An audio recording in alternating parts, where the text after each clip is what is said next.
मी माझ्या मित्रांनी शाळामध्ये जे बघितलं ते बघून जे ऐकून तुम्ही हक्के होतात.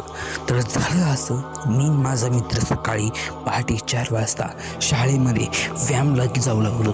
तसं तर आम्ही दररोज 4 जातो, पण आज माझे 2 मित्र आले नव्हते म्हणून आम्ही 2च जाऊ लागलो शाळामध्ये गेलोच. आम्ही व्यायाम करू लागलो. तेवढ्यात आम्हाला त्या शाळेच्या एका कोपऱ्यामधून असा आवाज आला.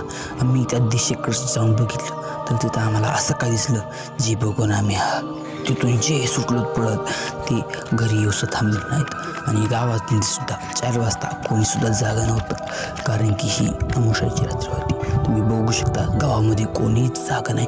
तुम्हाला आम्ही व्हिडिओमध्ये दाखवायला बघा. तर अशाच व्हिडिओसाठी आमच्या चॅनलला सबस्क्राईब करून घ्या. भेटू पुढच्या ब्लॉगमध्ये. आणि पुढच्या ब्लॉगमध्ये हे सुद्धा सांगतो तुम्हाला की शाळेमध्ये काय होतं.